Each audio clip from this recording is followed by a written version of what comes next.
Bismillahirrahmanirrahim. Assalamualaikum warahmatullahi wabarakatuh.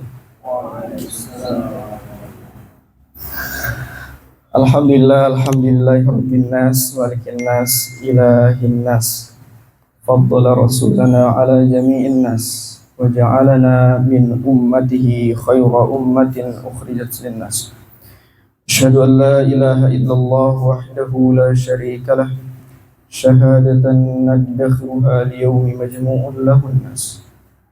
Wa asyhadu anna Muhammadan abduhu wa rasuluhu sayyidun nas. Allahumma salli wa sallim wa barik ala sayyidina Muhammadin wa ala alihi wa ashabihi at-tayyibin al-athhar. Wardillahumma anhum wa amman tabi'ahum ila yaumiddin, amma ba'd. Nawaitu at-ta'alluma wa at-ta'lim wa at-tadhakkura wa at-tadhkir wa an-naf'a wal intifa' wal ifadata wal istifadah والحث على التمسك بكتاب الله وسنة رسوله صلى الله عليه وسلم والدعاء إلى الهدى والدلالة على الخير ابتغاء مرضات الله وقربه. أقول رب اشرح لي صدري ويسر لي أمري واحلل عقدة من لساني yafqahu qawli waj'al li waziran min ahli Harun akhi. Bagaimana kabarnya teman-teman? Sehat semua ya? Insyaallah. Mungkin teman-teman kayaknya agak jauh deh ke depan, satu soft lagi ke depan kayaknya masih bisa. Maju lagi ya sedikit.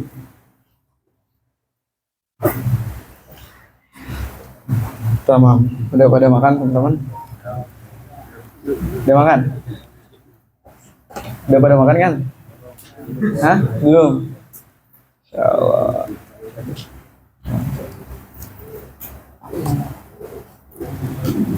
Teman-teman Banat, gimana kabarnya? Sehat? Alhamdulillah. Udah pada makan teman-teman? Sudah makan? Alhamdulillah.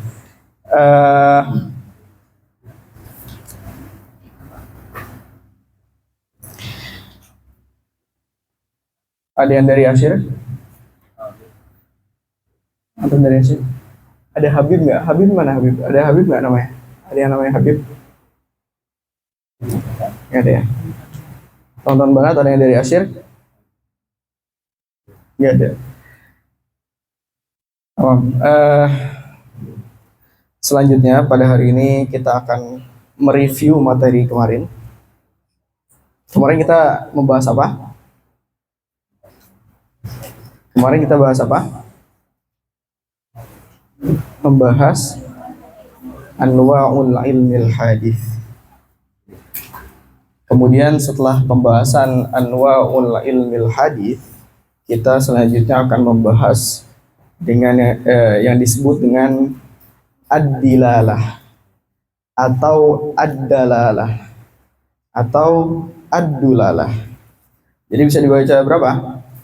Bisa dibaca 3. Ad-dilalah, ad-dulalah atau ad-dalalah. Sebelum kita membahas tentang ad-dilalah atau ad-dalalah atau ad-dulalah, supaya kita nggak lupa,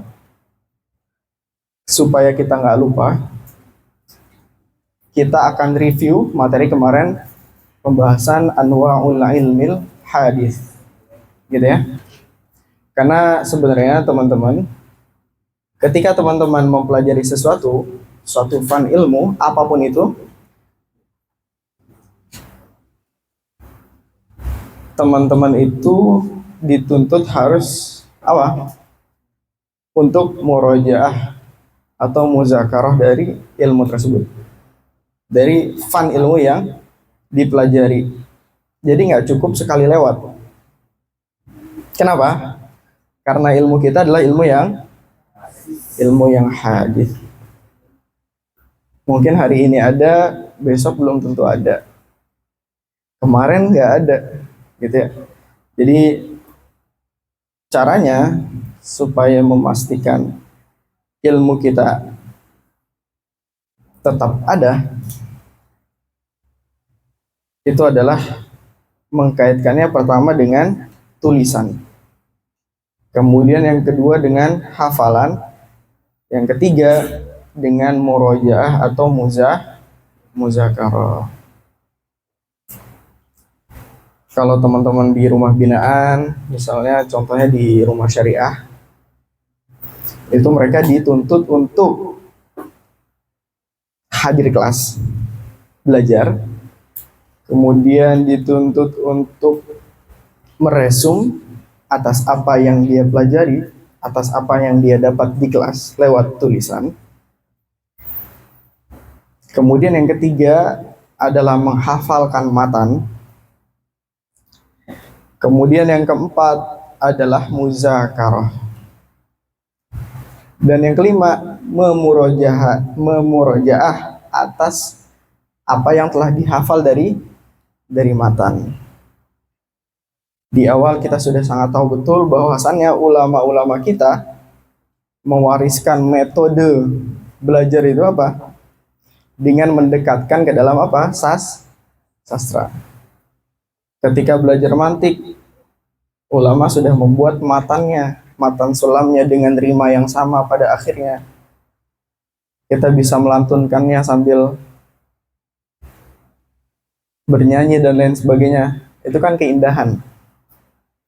Maka kita sebagai orang setelahnya hendaknya kita merasakan manisnya metode tersebut, gitu ya, dengan menghafal matannya, dengan mempelajari syarahnya atau hasyiahnya, gitu ya, sehingga belajar itu nggak bosan.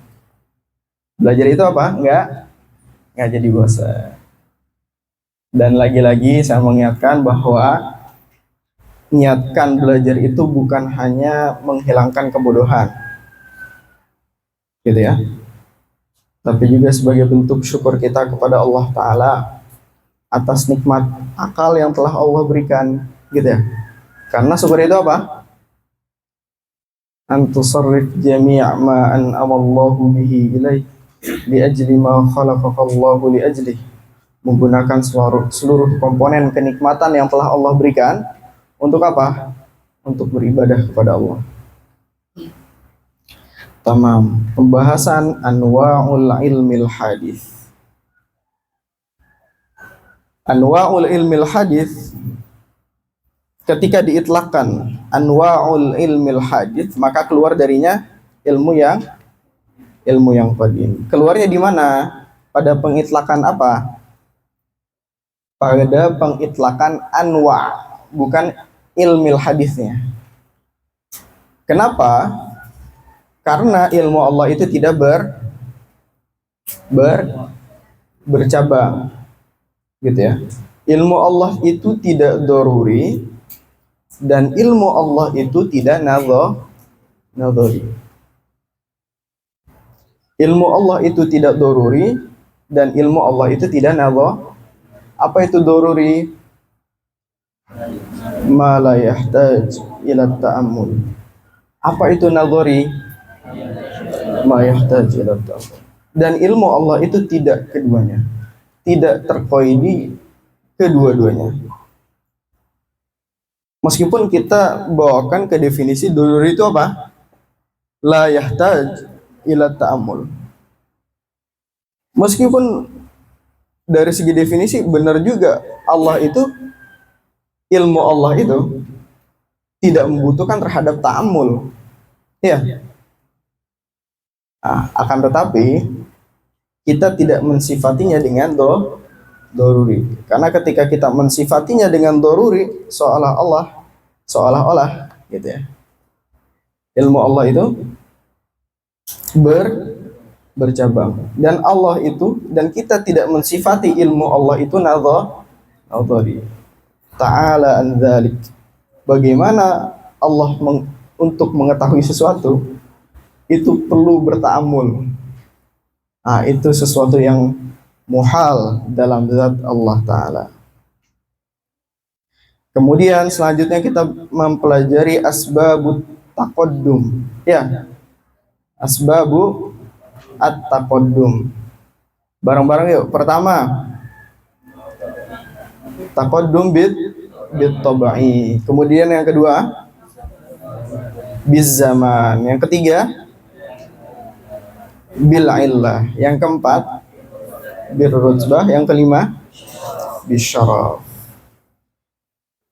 Taqaddum bit tabai bil illah, biz zaman, bit tabai bis syaraf. Itu dilihat dari segi apa? Dari segi apa? Taqaddum itu terbagi menjadi bil illah. Itu dari segi apa? Kenapa? Dari segi apa?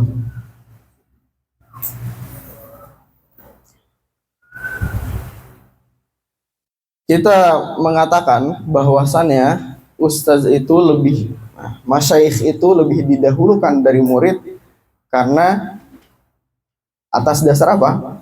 Keilmuannya. Kemudian bisa juga kita bawakan ke dalam taqaddum biz zaman.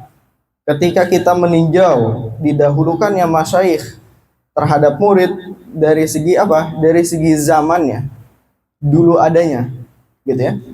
Dari segi waktunya, karena masyayikh, gitu ya, beliau lebih tua kebanyakan ya dari kita. Kemudian kita bisa bawakan contoh yang sama ke dalam misal taqaddum bir rutbah. Ya, bir rutbah. Dalam segi apa? Kedudukan. Karena kedudukan masyayikh atau guru itu lebih tinggi dari kedudukan seorang murid. Jadi teman-teman jangan sampai keliru dengan percontohannya, tapi lihat dari segi apanya taqaddum itu. Karena bisa kita menghadirkan satu contoh, kita pasangkan ke dalam taqaddum yang berbeda. Tergantung dalam sudut pandang apa kita melihat. Gitu ya. Kemudian selanjutnya adalah anwa'ul hasar. Ya. Yang pertama adalah hasar bil istiqra. Kemudian yang kedua wad'i. Kemudian yang ketiga akal. Contoh dari hasar istiqra itu apa? Ya, ketika orang pendapat pertama mengatakan 18 dan pendapat kedua mengatakan 16, itu setelah dapat hasil 18 sama 16 itu dihasilkan dari apa? Dari istiqra. Setelah menelaah dalil dan lain sebagainya, ketemulah 18, ketemulah 16. Kemudian yang kedua apa? Bil wad'i. Bil wad'i. Bil wad'i itu apa? Maksudnya gimana? Contohnya apa?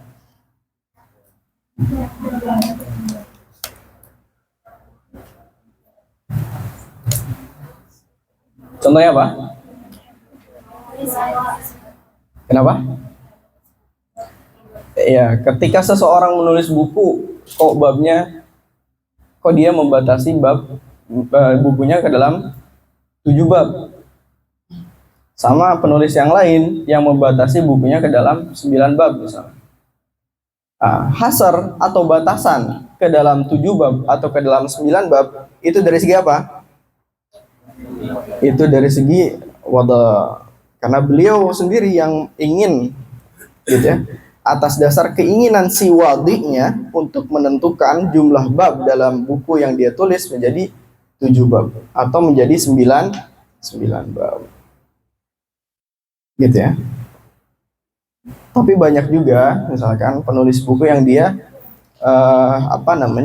menghasar babnya menjadi 7 bab atau 9 bab karena apa? Karena atas dasar istiqra. Sampainya 7, sampainya 9 itu dihasilkan dengan apa? Istiqra. Setelah menelaah, gitu ya. Ini sudah sudah hasil daripada istiqra. Kemudian selanjutnya hasr bil apa? Hasr bil aqli. Terus ada dua istilah. Di hasr bil aqli itu ada dua pola. Yang pertama nakidon, yang kedua diddan. Nakidon, apa definisinya? Amrani ahaduhuma wal akhar adami, terus la yajtami'ani wa la yartafi'an. Nakidon itu apa? Dua perkara, yang satunya wujudi, yang keduanya apa? Adami. Akan tetapi apa? Keduanya apa? La yajtami'an. Keduanya tidak bisa ada secara bersamaan. Gitu ya. Dan keduanya tidak bisa tidak ada secara bersamaan. Tamam? Nah, untuk mendekatkan, coba kasih contohnya. Contohnya apa? Apa? Al-insan imma yajlis wa imma la yajlis. Manusia itu imma dia duduk, imma dia tidak duduk. Kira-kira ada kemungkinan yang ketiga nggak? Nggak ada.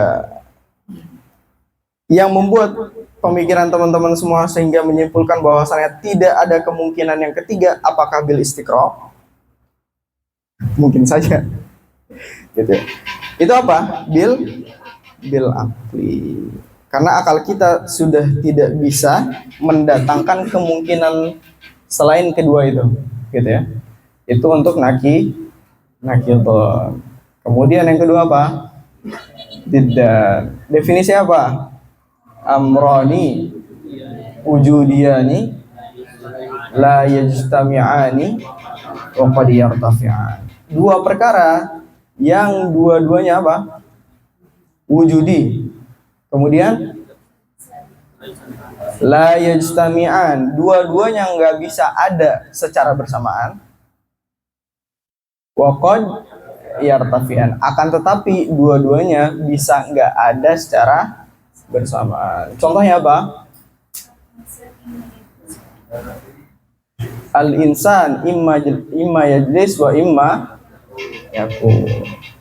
Manusia itu imma dia duduk dan imma dia apa? Berdiri. Bisa nggak orang itu dia duduk dan dia berdiri secara bersamaan? Nggak bisa. Bisa nggak? Nggak. Manusia itu nggak duduk dan nggak berdiri. Bisa.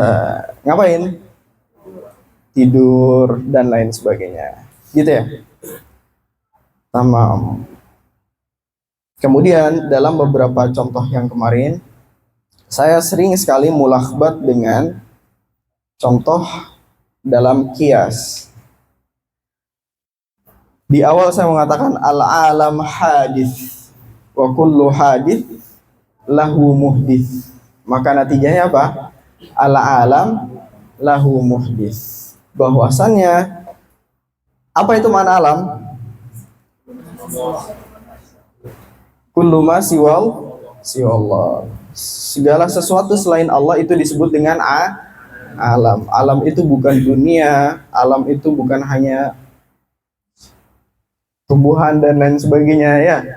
Tapi seluruh semesta ini selain Allah, segala sesuatu selain Allah itu adalah al-alam. Al-alam hadis. Bahwasanya segala sesuatu selain Allah itu hadis. Apa itu hadis? Wujuduhu ba'dal adam. Ya. Keberadaan setelah ketiadaan. Berarti sesuatu yang baru. Wa kullu hadis lahu gitu ya. Dan segala sesuatu yang hadis itu pasti ada yang mengadakannya. Gitu ya. Kemudian natijahnya apa? Al-alam lahu muhdis. Bahwasannya segala sesuatu selain Allah itu apa? Ada yang menciptakannya. Gitu ya. Kemudian Kadang saya mulakbat dengan itu dengan contoh yang ada dalam kitab. Al-alam mutaghayyir wa kullu mutaghayyir hadis. Natijanya apa? Al-alam hadis. Segala sesuatu selain Allah itu berubah-ubah. Dan setiap yang berubah-ubah itu menandakan bahwasannya dia adalah sesuatu yang hadis. Maka natijahnya al-alam itu apa? Hadis. Paham ya, teman-teman? Mohon maaf di pertemuan kemarin kadang saya suka mulakbat dengan contoh tersebut. Gitu ya. Coba sekarang kita contohkan buat kias dengan bahasa Indonesia. Apa? Natijah udah pada keluar? Udah pada keluar natijah? Natijah kuliah udah pada keluar? Oh, masih nunggu ya. Coba tolong kasih saya contoh.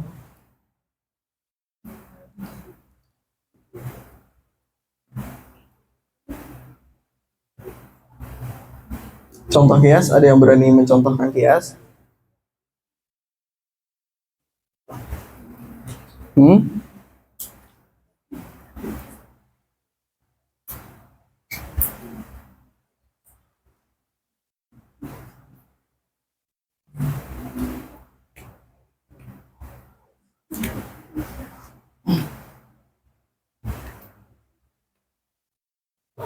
Gimana?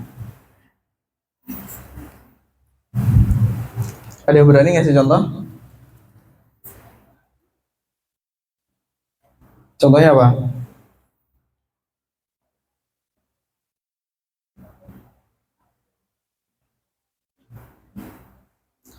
Seluruh mahasiswa Al-Azhar hafiz Quran. Apa? Seluruh mahasiswa Al-Azhar hafiz Quran. Dan setiap yang hafiz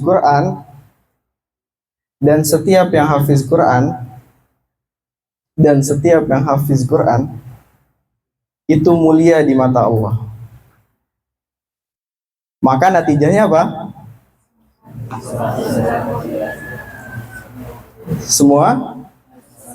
Semua mahasiswa Al-Azhar mulia di mata Allah. Nah, nanti itu adalah syakal satu di dalam kias. Nanti kita mendalami itu dalam bab at-tasdiqat, gitu ya.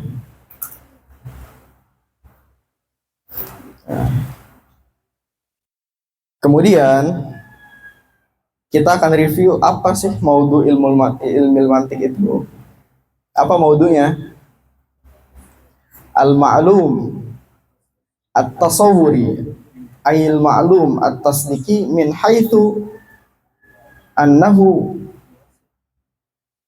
yuwassilu ilal majhul at-tasawwuri atau majhul at-tasdiqi.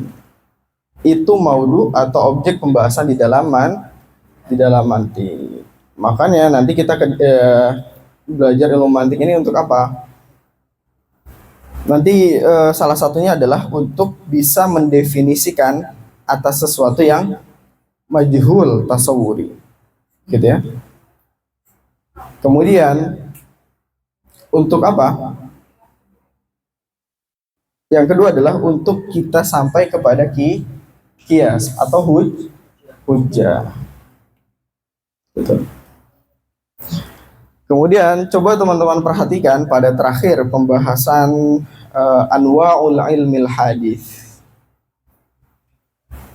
Pada pembahasan terakhir anwa'ul ilmil hadis, gitu ya. Kira-kira di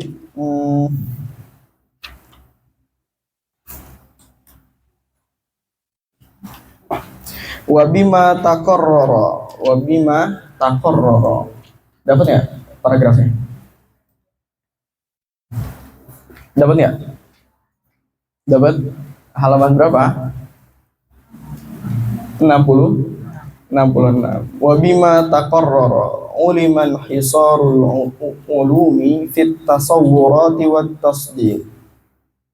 Bahwasannya ilm itu dari segi kita memahami, ilm itu kan terbagi menjadi tasawur dan tasdik. Itu ketika kita bawakan ilm kepada mana apa? Mana apa? Mana ilmu itu ada berapa? Itlaqat ilm itu ada berapa? Ada 7. Dan anwa gitu ya.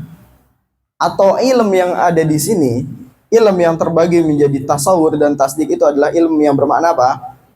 Idrak. Itu terbagi menjadi apa? Tasawur dan tasdik. Wa likulli minhuma mabadi wa maqasid. Gitu ya. Dan antara tasawur dan tasdik itu ada mabadi dan juga ada maqasid. Fa mabadi'ut tasawurati al-kulliyatul khamsu. Mabadi daripada apa? Fa mabadi'ut tasawurat apa? Al-kulliyatul khamsu.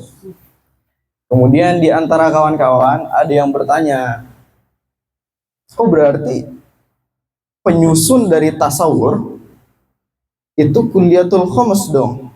Paham gak? Paham gak?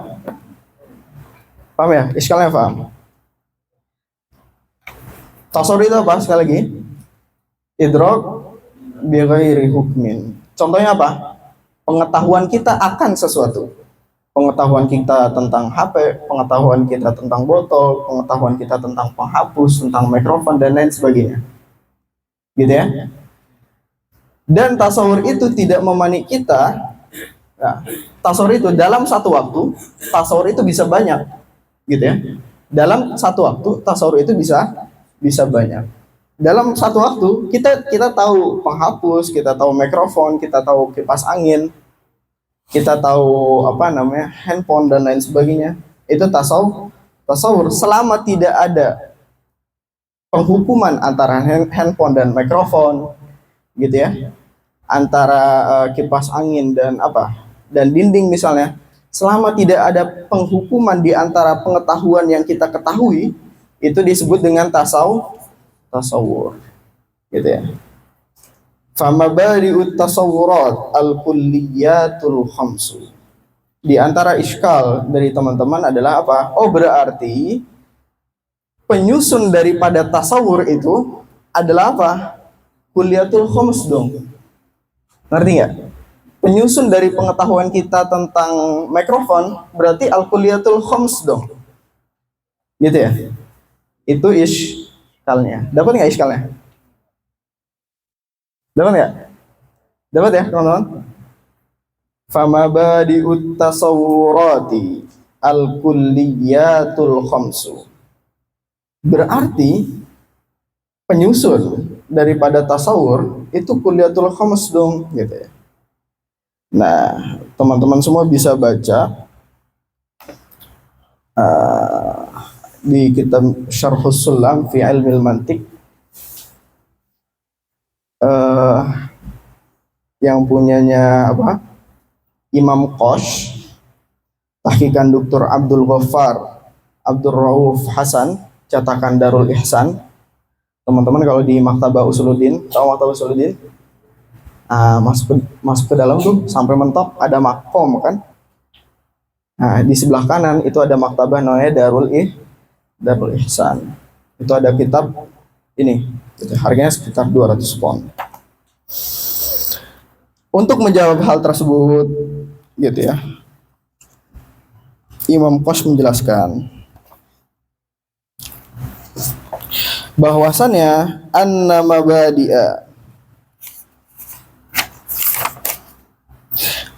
mabadi'at tasawurati wahiyal kulliyatul khams tusilu ilal matlubit tasawuri.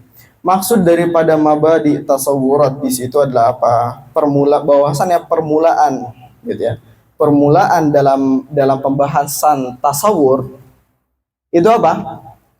Kulliyatul khams. Jadi mengartikannya bukan sebagai penyusun, sekali lagi, bukan sebagai penyusun tasawur, itu apa? Kulliyatul khams. Jadi seolah-olah untuk sampai kepada tasawur itu membutuhkan kulliyatul khams. Paham nggak? Tahu ya? Tapi nyatanya tidak demikian, gitu ya. Nyatanya bahwasannya kuliatul khamas ini dia berisi apa? Berisi tasawurat. Ya, justru dia next levelnya dari tasawur. Jadi tasawur, kemudian kuliatul khamas untuk sampai kepada ta'rif. Kuliatul khamas dia sebagai apa? Sebagai penyusun daripada ta'rif. Paham? Bukan berarti kuliatul khamas dia penyusun dari tasawur. Sekali lagi, kuliatul khamas itu bukan sebagai penyusun dalam tasawur. Kemudian kita mengartikan fama badi'ut tasawurati al-kulliyatul khamsu. Itu apa? Permulaan dalam pembahasan tasawur itu apa?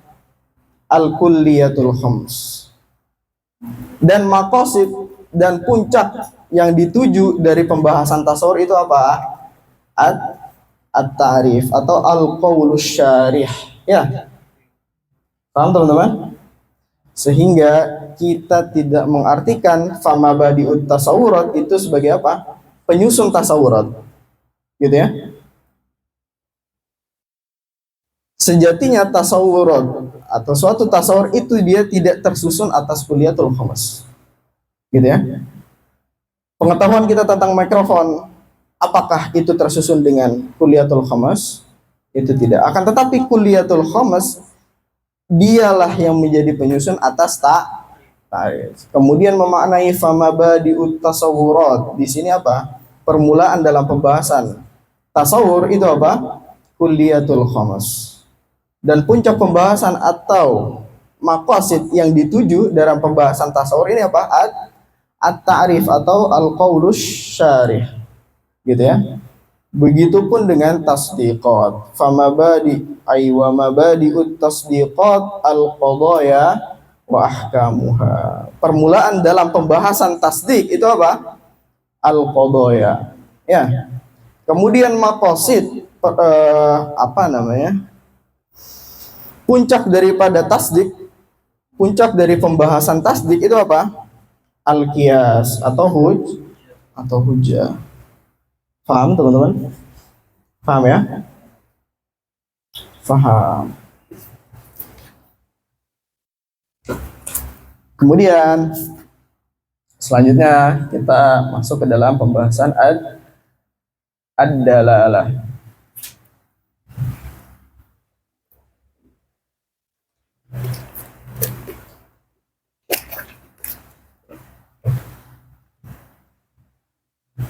Untuk membahas dalalah, saya membutuhkan dua kelas, dua pertemuan, gitu ya. Jadi mohon diperhatikan baik-baik. Kenapa dijadikan dua pertemuan? Karena ini merupakan pembahasan yang sangat-sangat penting. Bismillahirrahmanirrahim. Qala al-musannif rahimahullahu ta'ala wa nafa'ana bihi wa bi'ulumihi wa bi'ulumi masyayikhihi wa masyayikhina fid daraini amin.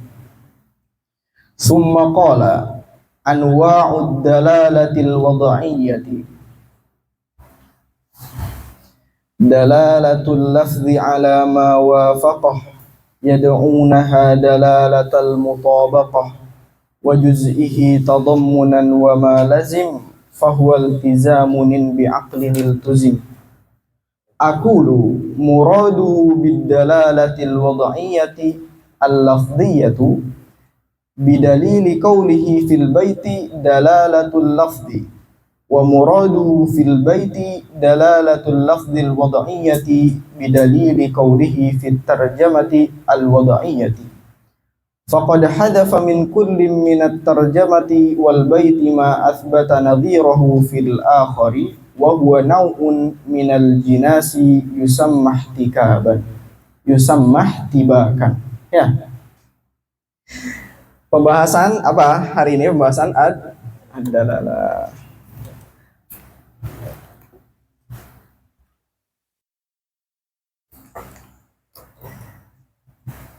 Pembahasan ad-dalalah.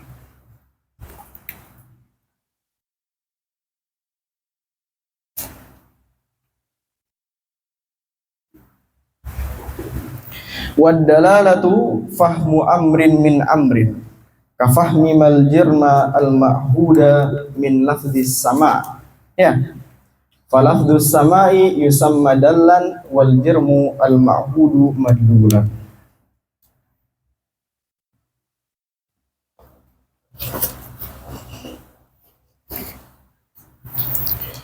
Kita sekarang akan membahas apa? Membahas ad-dalalah.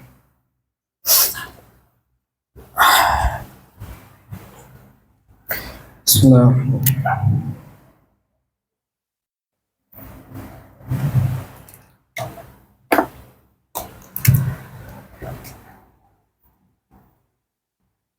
Ad-dalalah.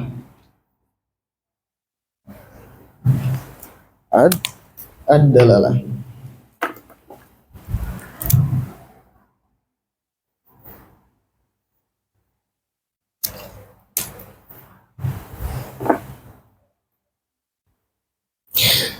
Kenapa dalam mantik itu dibahas ad-dalalah? Kenapa di dalam mantik itu dibahas ad-dalalah? Padahal kita sama-sama tahu maudhu ilmu mantik itu apa? Al-ma'lum at-tasawwuri ay tasdiq min haitsu annahu tuwassilu ilal majhuli tasawwuri ay majhuli at-tasdiqi. Kenapa dibahas dalalah? Padahal dalam objek pembahasan mantik itu membahas tasawur dan tasdik. Kenapa?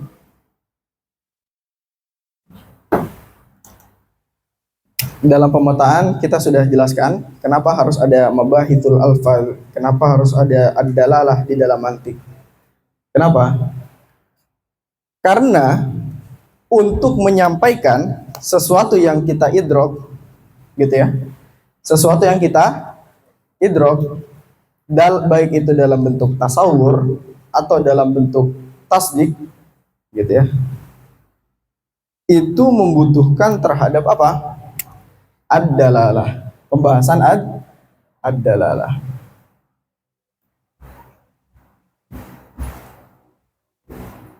Baca nggak spidol?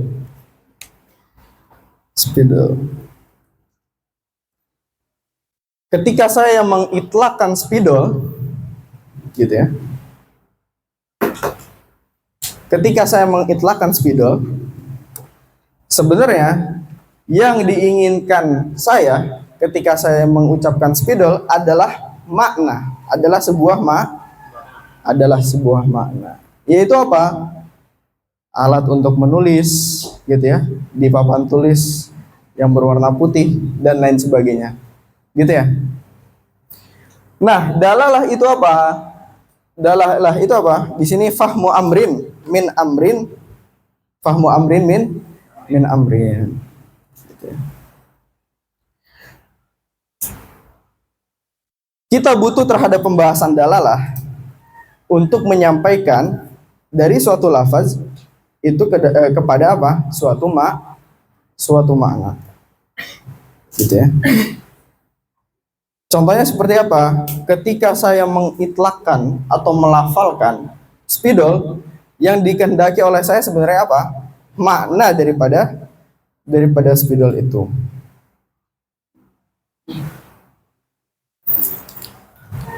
Itu yang disebut dengan ad-dalalah. Ada yang mau di-mention hari ini? Ada Mas siapa Mas? Mas Rama. Ada Mbak Salma. Siap. Mas Rama dan Mbak Salma. Misalnya Mas Rama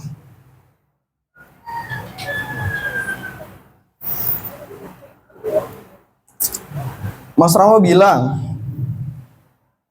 mengucapkan apa? Kenapa? Dari kalimat syahadah. Ini apa? Hal yang sederhana saja. Dinding misalnya ya.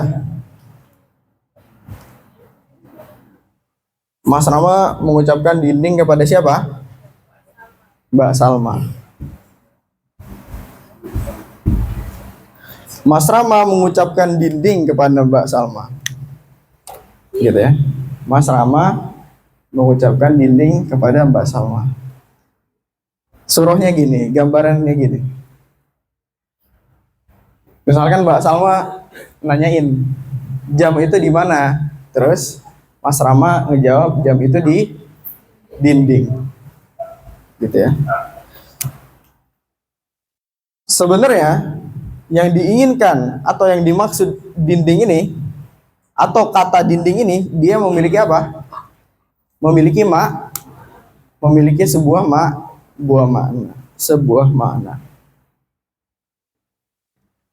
Mas Rama mengitlakkan dinding kepada Mbak Salma. Yang dimana dari lafaz dinding itu dia memiliki suatu makna.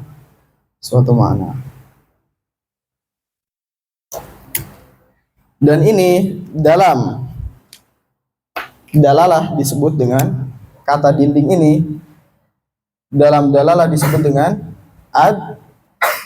ad-dal.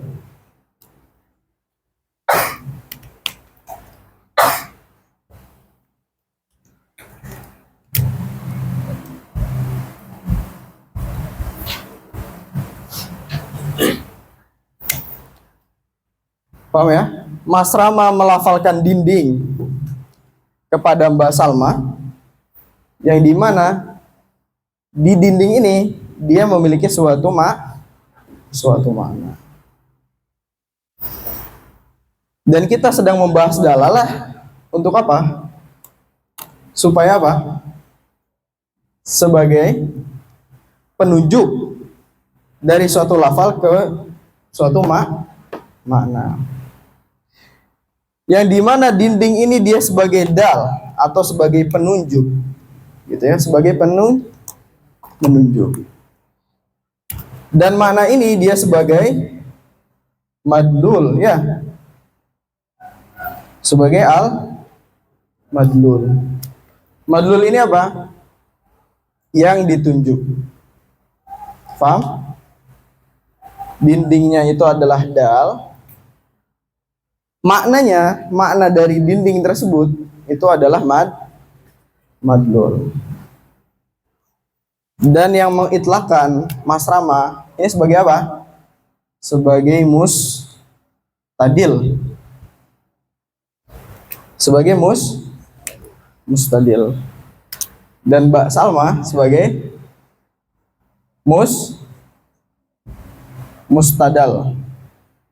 Ya. Inilah yang perlu kita ketahui, gitu ya, dalam pembahasan ad-dalalah. Dalam pembahasan ad-dalalah ada yang disebut dengan ad-dal, ada juga yang disebut dengan al-madlul, ada yang disebut dengan mustadil, ada yang disebut dengan mustadal, gitu ya. Sehingga dalam kasus ini atau dalam contoh ini kita bisa mengetahui bahwasannya pengitlakan dinding itu dia sebagai dal, sebagai penunjuk, gitu ya. Kemudian yang mengitlakannya itu siapa? Sebagai mustadil. Oke? Dinding ini yang dimana dinding ini dia sebagai dal, dia menunjukkan terhadap apa? Kepada suatu makna. Maka dari itu makna daripada dinding dia posisinya sebagai madlul, gitu ya. Dan Mbak Salma dalam contoh ini sebagai mustadal.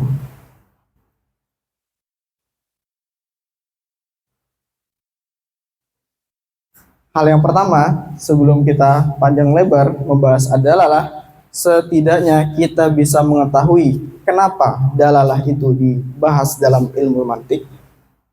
Oke. Kemudian yang kedua, setidaknya kita bisa membedakan mana yang dal, mana yang madlul, mana mustadil, dan mana mustadal. Sekali lagi, kenapa pembahasan dalalah itu ada atau dibahas dalam ilmu mantik? Kenapa? Gimana? Untuk menunjukkan sesuatu yang ada di dalam zihin kita, gitu ya, terhadap suatu makna, itu membutuhkan terhadap yang namanya ad-dalalah. Konsep ad-dalalah.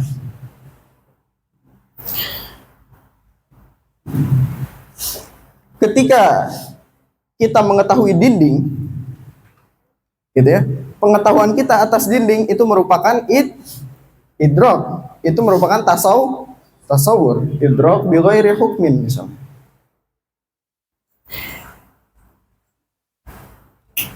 Dan idrok itu apa? Husulu suratus syai' fi pengetahuan dinding di zihin kita, gitu ya. Kemudian ketika kita ingin menyampaikannya, itu ada namanya proses ad-dalalah. Untuk menyampaikan kepada makna daripada dinding kepada orang lain. Gitu ya. Nah, kemudian diitlakkanlah atau dilafalkanlah dinding, di mana pengitlakan dinding itu dia sebagai dia sebagai penunjuk terhadap makna suatu dinding itu. Yang dimana maknanya ini dia sebagai madlul yang ditunjukkan. Sadar atau tidak teman-teman semua, ketika teman-teman semua mengatakan sesuatu, gitu ya, ketika teman-teman semua mengatakan sesuatu, misalkan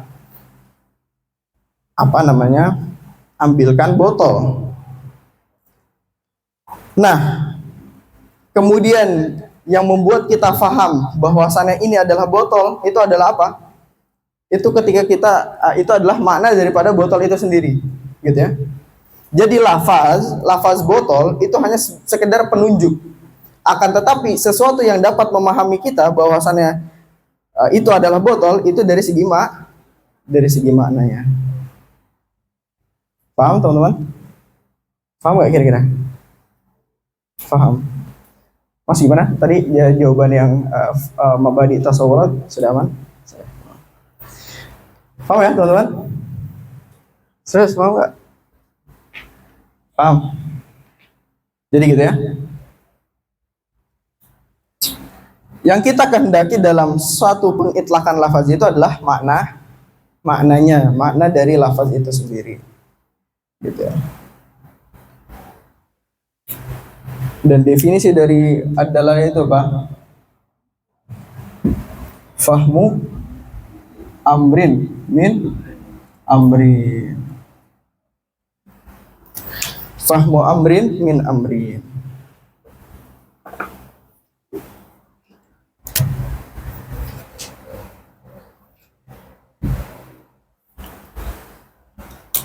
Gimana maksudnya fahmu amrin min amrin? Ada yang tahu? Ada yang bisa mendefinisikan? Ada yang bisa mendefinisikan? Maksudnya gimana?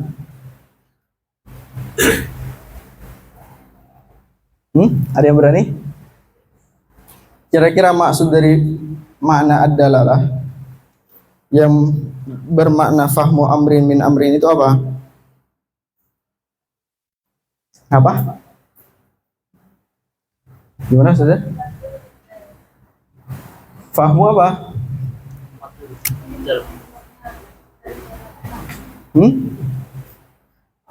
Memahami apa? Madlul, ya. Min ada.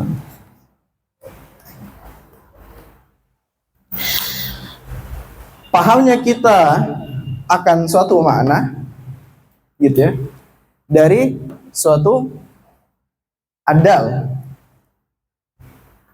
gitu ya. Untuk sampai ke madlul, gitu ya, kita harus menempuh atau mencari dalnya apa, penunjuknya itu apa, gitu ya. Dan inilah yang disebut dengan ad-dalalah. Untuk menghubungkan antara dal dan madlul, penunjuk dan yang ditunjuk, gitu ya. Nah, prosesnya ini semua disebut dengan proses apa? Ad-dalalah. Ya.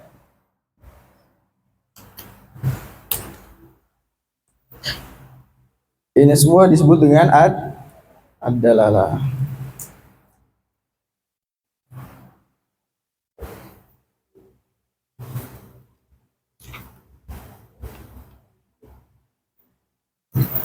Contoh lain. Contoh lain, ada yang bisa memberikan contoh? Ada yang bisa? Kalau dalam kitab contohnya apa? Ketika diitlakan atau dilafalkan as-sama. As-sama itu apa? Langit. Nah, bisa difahami dari as-sama itu apa? Al-jirm, ya. Al-jirm yang ma'hud, yang sudah kita ketahui. Ma'hud itu adalah ma'ruf. Ketika diitlakan as-sama, yang dimana as-sama di situ dia sebagai adal, dia sebagai penunjuk akan suatu makna dari sama, yaitu apa? Al-jiram ma'hud, yang sudah kita ketahui. As-sama itu gitu. Susah mendefinisikannya karena itu gitu ya. Madlulnya adalah makna daripada samanya itu sendiri. Dan pelafalan as-sama itu sebagai penunjuk akan suatu makna daripada sama. Dan makna daripada sama itu disebut dengan madlul. Prosesnya disebut dengan ad-dalalah. Paham kira-kira ya? Sekali lagi, kenapa ad-dalalah itu ada atau dibahas dalam ilmu mantik? Kenapa? Karena untuk menyampaikan atas pengetahuan yang kita ketahui di zihn kita, itu membutuhkan kepada proses ad-dalalah, gitu ya. Yang dimana untuk menggambarkan pengetahuan itu, ketika kita itlakan sesuatu yang kita ketahui, dinding misalnya, gitu ya. Dan bagaimana dari dinding itu yang dia menjadi dal, itu menunjukkan terhadap suatu makna. Yang dimana suatu makna itu adalah madlul yang ditunjukkan. Paham sampai sini, teman-teman? Insyaallah paham ya? Paham nggak? Paham.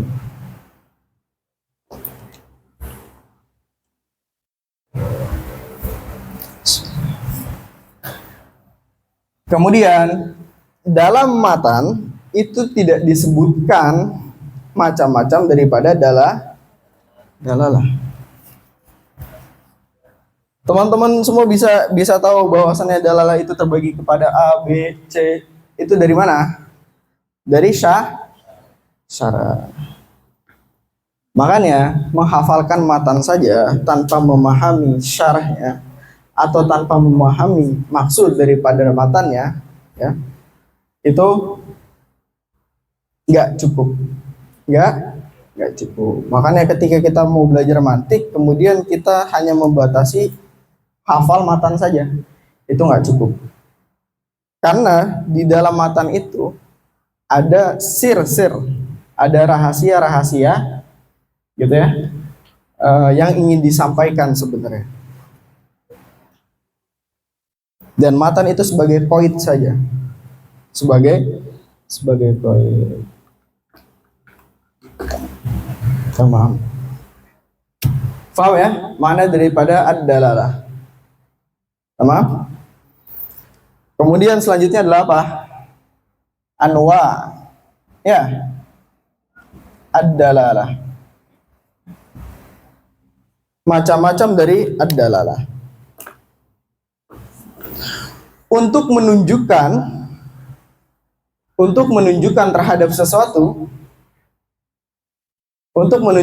sesuatu, kira-kira dengan cara apa? Kira-kira dengan cara apa, teman-teman? Hah? Dengan cara? Dengan cara apa? Dengan cara lafaz. Ya. Terus sama? Dan isyarat. Dan isyarat. Lafaz dan isyarat, betul. Ada lagi nggak? Lafziyah dan ghairil lafziyah. Lafziyah dan ghair lafziyah.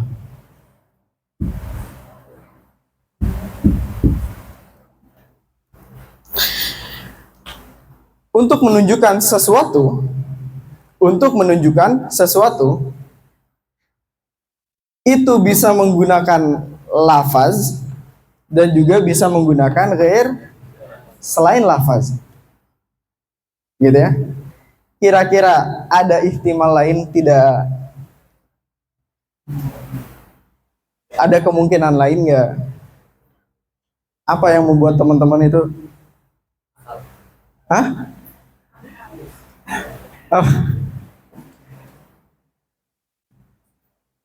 Apa yang membuat teman-teman menyimpulkan bahwasannya nggak ada ihtimal lain? Aslina imah. Ada nggak? Apa? Akal. Gitu ya. Yang menyebabkan hasar dalam anwa'ud dalalah itu terbatas pada lafziyah dan ghair lafziyah, itu adalah akal. Karena akal kita sudah tidak bisa menghadirkan kemungkinan lain selain dua ini. Tadi katanya isyarat. Isyarat berarti maksudnya ke ghair lafziyah, gitu ya. Coba ingat lagi teman-teman. Hasar itu terbagi menjadi 3. Yang pertama istik, kemudian yang ketiga akal. Itu polanya yang pertama ada nakidon, yang kedua ada. Oke, tadi kita sepakat bahwasannya pembahasan atau pembatasan pada anwa'ud dalalah itu terbagi menjadi lafdiyah sama ghair lafdiyah. Itu adalah hasar bil aqli. Itu masuknya pola yang mana? Nakidon atau didan? Hah? Nakidon. Gitu ya. Nah, kan kalau gini enak ya. Kita tahu hasarnya sehingga kita bisa tahu bahwasannya ini kenapa bisa 2? Bisa nggak 3? Nggak bisa dan lain sebagainya. Kita bisa tahu kenapa mu'allif Imam Ad-Damanhuri dan manatibah lainnya membatasi anwa'ud dalalah itu kepada 2 ini saja. Karena nggak ada selain 2 ini, gitu ya. Karena hasarnya bil akli. Dengan pola apa? Nakidon. Amroni. Ahaduma apa? Wujudi. Lafziyah ini adalah perkara yang wujudi. Wal akhar apa? Adami. Gitu ya. Kemudian terbagi menjadi 2 katanya. Ad-dalalah itu terbagi menjadi 2.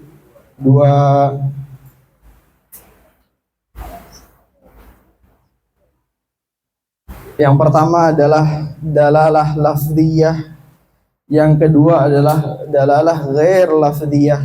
Gitu ya. Dan ternyata dari lafziyah ini terbagi menjadi 3. Ya, terbagi menjadi 3. Yang pertama apa? Pertama apa? Dalalah lafziyah apa? Wad'iyah. Kemudian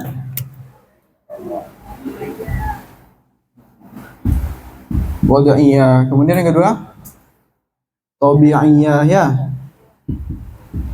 Yang ketiga aqliyah. Kemudian ghair lafziyah itu terbagi menjadi berapa? Menjadi 3. Pertama apa? Wada'iyah. Susah banget sih, so estetis gitu. Wada'iyah ya. Terus tabi'iyah sama aqliyah. Anwa'ud dalalah yang pertama, sehingga dalalah itu terbagi menjadi lafziyah dan ghair lafziyah, hasarnya adalah hasar bil aqli. Dengan pola apa? Nakidon. Ya. Kemudian pertanyaannya adalah, pembagian lafziyah terhadap tiga ini hasarnya hasar bil apa? Kira-kira? Hah? Hasarnya apa? Hasarnya bil istiqro, ya.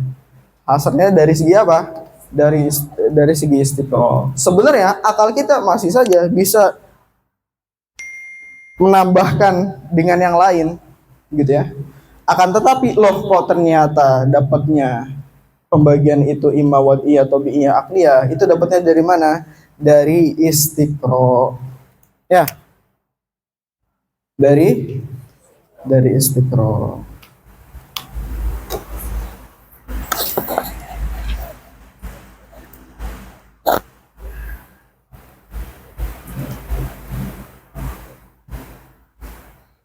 Kemudian untuk membedakan wada'iyah dan tabi'iyah, kemudian aqliyah, itu kita perlu mendefinisikan antara ketiganya, gitu ya. Dalalah lafziyah wada'iyah itu adalah dalalah, gitu ya, fahmu amrin min amrin, gitu ya, yang berbentuk lafaz. Dan dia apa? Biwasitotil wad'i. Ya, biwasitotil, menggunakan lafaz apa? Biwasitotil wad'i. Dengan cara apa? Dengan cara dari wada'. Begitupun dengan tabi'iyah. Tabi'iyah itu apa? Dari segi apa? Dari segi tabiat. Dan aqliyah itu dari segi akal.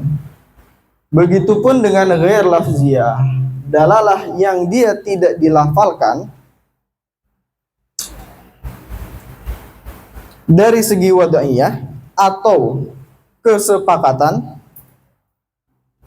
kesepakatan jumhur untuk menentukan sesuatu, untuk menentukan makna dari sesuatu itu, gitu ya. Kemudian yang kedua adalah tabi'iyah atau tabiat. Kemudian yang ketiga adalah apa? Aqliyah.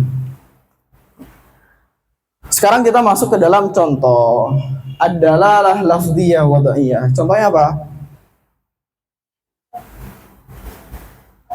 Dalalah lafziyah wada'iyah. Pertama, berarti clue-nya adalah apa? Lafziyah, menggunakan lafaz, bukan nukush. Teman-teman tahu nukush itu apa? Hah? Nukush itu adalah tulisan, ya. Kalam musannif di sini yang berbentuk teks itu adalah nukush, bukan lafaz. Adapun lafaz itu apa? Lafaz itu ketika dinutekkan, dinutekkan, itu sudah berubah menjadi lafaz, gitu ya. Bisa membedakan apa bedanya lafaz dengan nukush? Tamam. Sekarang coba tolong berikan contoh dari dalalah lafziyah yang wada'iyah. Kenapa? Dalalatul asad alal hayawanil muftaris.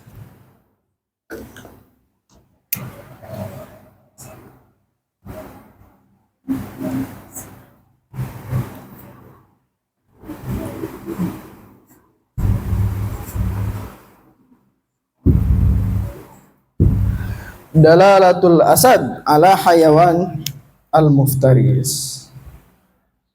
Yang perlu kita pahami bahwasannya asad ini bukan hanya sekedar tulisan asad, gitu ya. Asad itu bukan sekedar tulisan. Ketika kita maksudkan asad di sini adalah tulisan, maka dia masuk ke dalam ghair lafziyah karena dia nukush. Dia tidak dilafalkan. Ya. Paham teman-teman? Contoh dalalah yang dia dilafalkan kemudian ditinjau dari segi wada'iyah. Contohnya adalah apa? Asad, dalalatul asad ala hayawan muftaris. Kemudian sekarang mana dalnya, mana madlulnya?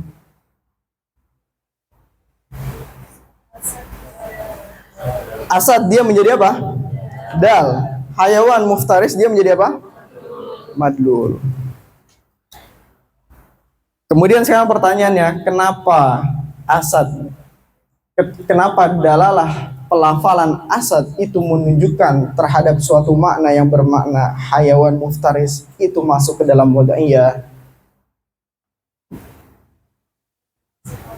Kenapa? Ya, karena kita semua sepakat bahwasannya asad itu adalah hayawan muftaris. Atas dasar apa? Atas dasar wada'. Atas dasar apa? Wada'.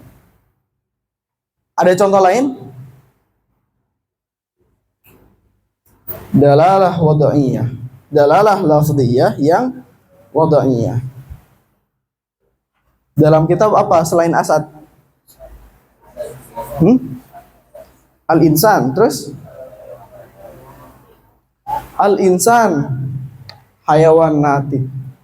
Dalalah insan yang dimana insan itu dia sebagai dal atau sebagai penunjuk terhadap suatu makna yaitu hayawan natik.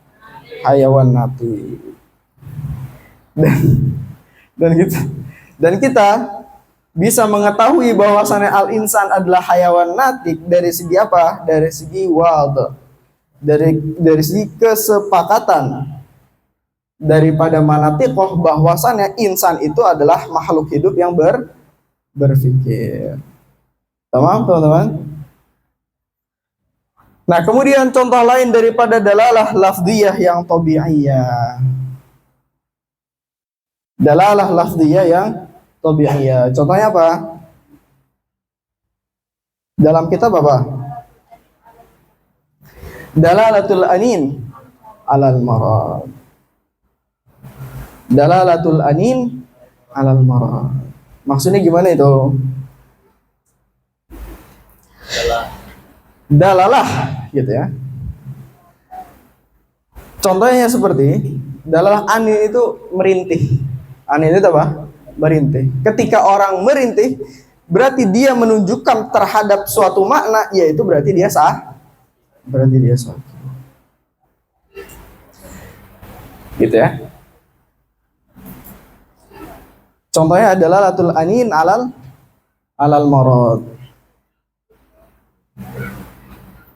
Seseorang yang merintih itu dapat menunjukkan bahwasannya dia sedang sah atau sedang kesakitan. Gitu ya. Dalnya mana? Merintihnya itu adalah dal. Madlulnya apa? Madlulnya adalah sakitnya itu. Kemudian yang ketiga, akliyah. Ada lagi nggak yang tabi'iyah? Misalkan dalalah apa? Orang yang batuk ya. Yang batuk berarti dia menandakan sakit, gitu ya. Nah, itu tabiat, dari segi tabiat. Tapi kalau dalalah batuk dia menandakan terhadap orang yang sedang kasmaran, nah berarti itu masuknya wada'iyah. Paham? Nah gitu ya. Kemudian dalalah lafdiyah akliyah. Dalalah lafdiyah yang akliyah. Gitu ya. Menggunakan lafal atas dasar apa? Akliyah. Contohnya apa? Apa? Dalalah itu apa? Dalalatul kalam alal. Oh ya. Ketika saya manggil misalnya Mas Aji. Saya panggil Mas Aji, kemudian di dalam kamar ini ada suara, oh ya gitu. Nah berarti itu menandakan kalamnya Mas Aji, oh ya itu menandakan bahwasannya Mas Aji dalam keadaan sadar, tidak tidur, gitu ya. Paham teman-teman? Yang menjadi dalnya adalah kalamnya Mas Aji, gitu ya. Madulnya apa? Madulnya adalah menunjukkan suatu makna bahwasannya Mas Aji ada di kamar itu. Paham? Paham. Dan itu bisa kita ketahui dari segi akal. Paham teman-teman? Paham. Kemudian selanjutnya adalah anwa'ud dalalah yang ghair lafdiyah, selain dengan lafaz. Sesuatu itu tidak dilafazkan, akan tetapi dia dapat menunjukkan terhadap suatu makna. Contohnya apa? Sesuatu itu tidak dilafalkan, akan tetapi dia dapat menunjukkan terhadap suatu makna. Contohnya apa? Contohnya apa? Isyaratul murur, ya, lampu merah. Ketika merah, dia menunjukkan makna berhenti. Ketika hijau, dia menunjukkan makna jalan. Ketika kuning, menunjukkan mana bersiap atau hati-hati, ya. Nah, dalalah sesuatu yang dimana sesuatu itu sesuatu yang tidak berbentuk lafal, yang dimana dia dapat menunjukkan terhadap suatu makna, gitu ya, ditinjau dari segi wadai. Contohnya apa sekarang? Contohnya adalah tadi apa? Isyaratul murur. Kita sepakat bahwasannya lampu merah itu apa? Lampu merah itu apa? Menunjukkan terhadap suatu makna, yaitu apa? Berhenti. Kita sepakat bahwasannya lampu sen kanan itu bermakna apa? Belok kanan. Khilafan li'ma, ya. Itu adalah dalalah yang ghair lafdiyah. Lampu merah apakah itu dilafalkan? Tidak. Dia ghair lafdiyah, gitu ya. Lampu sen kanan apakah dia lafdiyah masuknya? Dia ghair lafdiyah. Akan tetapi dari sesuatu yang tidak dilafalkan itu ditinjau dia bisa menunjukkan terhadap suatu makna ketika dilihat dari segi wadahnya. Contohnya seperti isyaratul murur dan lampu sen kanan pada motor, mobil dan lain sebagainya, gitu ya. Kemudian coba sekarang contohnya ghair lafdiyah yang tabi'iyah. Sesuatu itu tidak dilafalkan dan dia dapat menunjukkan terhadap suatu makna ditinjau dari segi tabiatnya. Contohnya apa? Kenapa? Dalalatul humrah alal khajali. Ya. Contohnya adalah memerahnya wajah seseorang yang menandakan bahwasannya seseorang itu sedang salting, gitu ya. Sedang salting atau sedang marah. Memerahnya muka, apakah itu masuk ke dalam lafziyah? Tidak, gitu ya. Dan memerahnya muka itu adalah tabiat, gitu ya. Itu adalah tabiat. Contohnya seperti merahnya muka, yang dimana memerahnya muka dia sebagai dal, dia sebagai penunjuk terhadap suatu makna, berarti dia malu atau marah.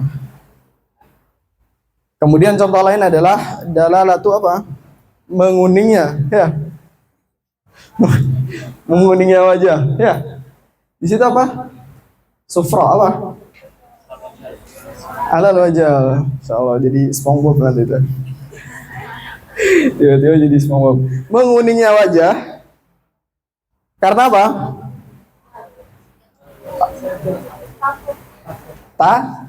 Takut. Loh, kok ternyata ada orang wajahnya tiba-tiba menguning, itu tidak lain menunjukkan terhadap suatu makna, berarti dia takut atau berubah tiba-tiba jadi SpongeBob. Nah, itu tabiat. Itu secara tabiat, gitu ya. Itu secara tabiat. Kemudian dalalah sesuatu yang dia tidak dilafalkan, akan tetapi dia dapat menunjukkan terhadap suatu makna ditinjau dari segi akal. Contohnya apa?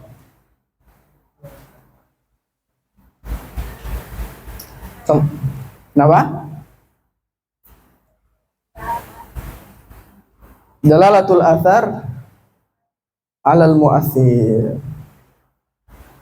Seperti contohnya jejak kaki, gitu ya. Jejak kaki yang menandakan bahwasannya ada orang yang pernah melewati jalur itu, gitu ya. Paham teman-teman? Nah, dari jejak kaki itu kita bisa, atau jejak kaki itu menunjukkan terhadap suatu makna, yaitu apa? Bahwasannya ada orang yang melewati jalur tersebut, gitu ya. Taunya ditinjau dari apa? Dari segi akal. Taunya dari mana? Dari akal. Contoh lain apa? Hah? Asap. Ada asap berarti ada api. Yang dimana asap dia sebagai dia sebagai penunjuk terhadap suatu makna, yaitu apa? Berarti ada api atau ada kebakaran dan lain sebagainya, gitu ya. Dari anwa dalalah ada yang ditanyakan? Ada yang ditanyakan?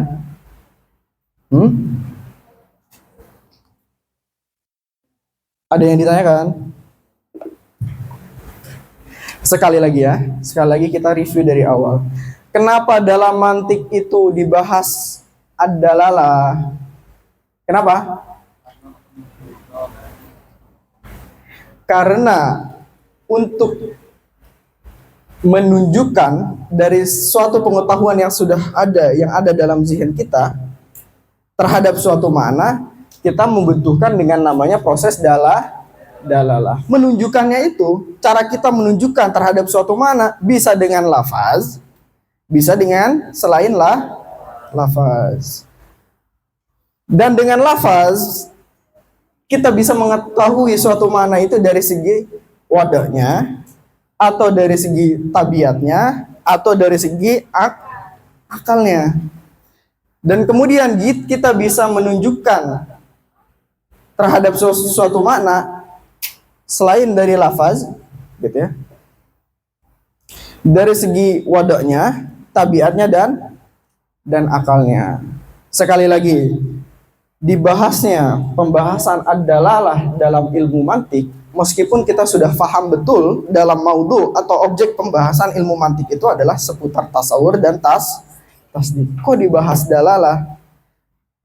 Pembahasan dalalah ini dia menjadi penting dikarenakan dia untuk menunjukkan dari pengetahuan yang ada di dalam zihin kita terhadap suatu makna, dan membutuhkan terhadap proses yang namakan dalalah.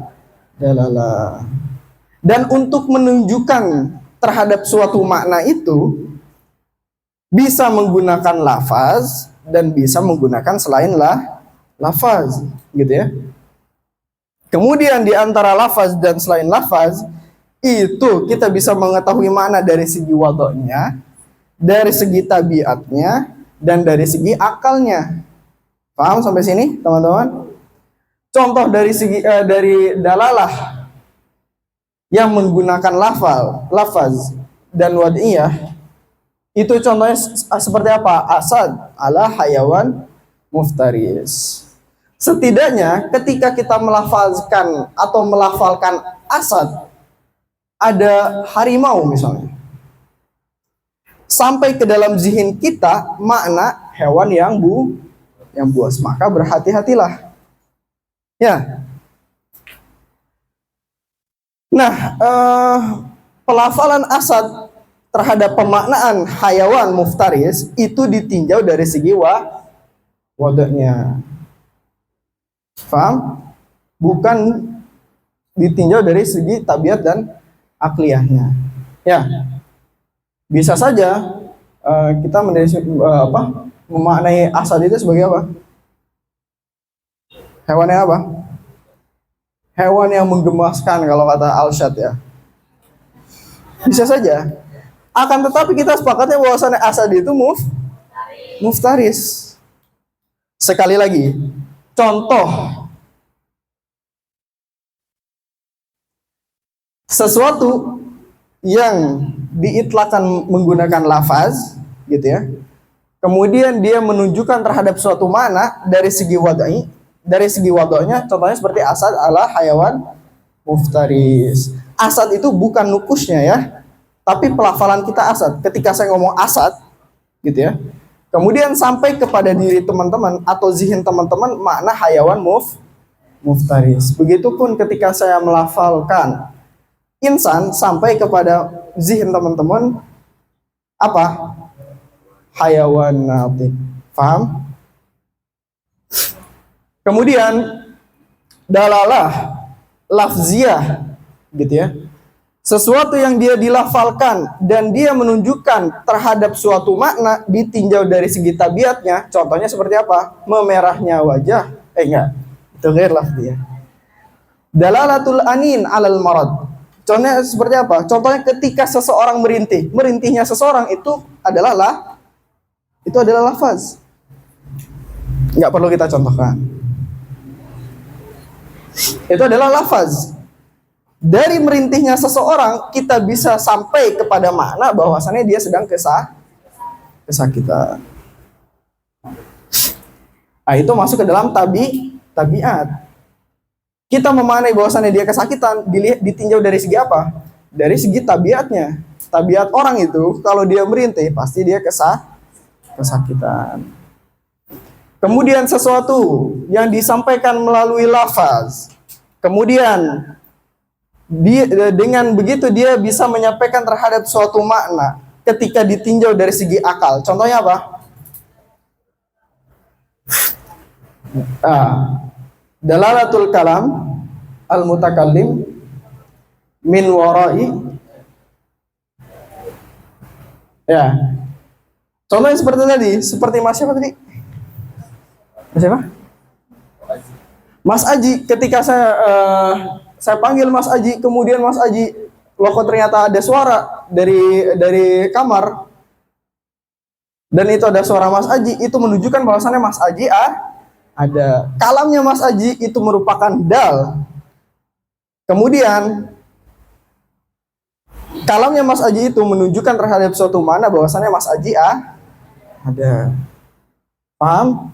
Itu lafziyah. Sekarang sesuatu yang dia tidak dilafalkan, akan tetapi dia bisa menunjukkan terhadap suatu makna ketika ditinjau dari wadahnya. Contohnya seperti apa? Isyaratul murur, ya. Isyaratul murur. Lampu merah. Di mana dari lampu merah itu atau lampu merah itu adalah dal yang menunjukkan kita kepada suatu makna, yaitu berhenti. Dan itu menurut kesepakatan kita gitu. Gitu ya? Paham teman-teman? Kemudian ada yang disebut tabi'iyah, ditinjau dari segi tabiatnya. Contohnya seperti apa? Apa? Umrah. Ya, memerahnya wajah karena salting gitu ya. Pojok sebelah sana menekankan banget makna saltingnya itu ya. Akan salting, atau kalau laki-laki kan biasanya merah tuh marah ya, marah dan lain sebagainya. Itu ditinjau dari segi tabiatnya. Kemudian ketika ditinjau dari segi akal ya, contohnya apa? Apa? Athar al-mu'athir, adanya jejak itu menandakan bahwasannya apa? Ada yang lewat gitu ya. Dulu cerita sedikit. Guru fisika saya selalu cerita bahwasanya di depannya ada apa? Di depan rumahnya ada apa? Ada harimau, gitu ya. Ada apa? Ada harimau. Dia bisa tahu ada harimau karena apa? Karena jejak. Karena jejak harimau. Nah, dari jejak harimau itu, jejak yang diasumsikan dari beliau bahwasannya itu adalah jejak harimau, menandakan bahwasannya di depan rumah dia ada harimau. Dan itu cerita yang diulang-ulang selama 3 tahun. Dan ketika beliau tanya, Bapak udah cerita ini belum? Ya, kita jawabnya belum, gitu. Supaya waktu kosongnya apa? Lebih panjang, gitu ya. Dan beliau selalu menceritakan itu. Poinnya adalah apa? Poinnya adalah beliau bisa memaknai bahwasannya di depan rumah beliau itu ada harimau dilihat dari jejaknya. Padahal itu adalah jejak kucing. Gitu ya teman-teman. Paham sampai sini? So ya. Direnungi dulu. Kalau ada yang mau ditanyakan, silahkan ditanyakan.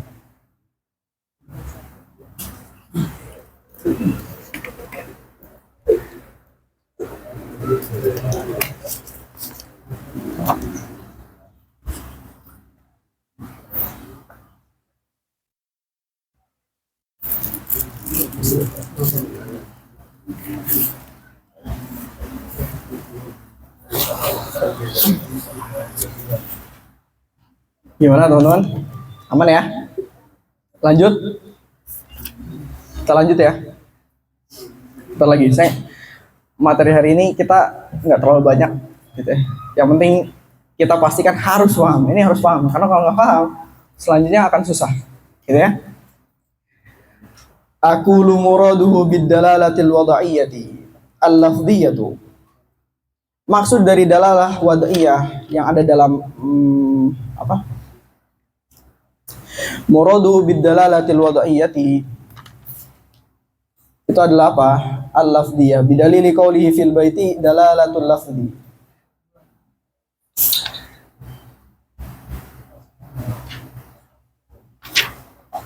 Wa muraduhu fil baiti dalalatul lafdhil wad'iyyati bidalili qawlihi fit tarjamati al wad'iyyati. Matanya apa? Dalalatul lafdhi ala ma wafaqah yad'unaha dalalatul mutabaqah. Ya. Muraduhu bid dalalatil wad'iyyati adalah dalalah wad'iyah yang lafdiyah. Bidalili qawli fil baiti, dari mana taunya lafdiyah? Dari bait yang mengatakan bahwasannya dalalatul lafdi.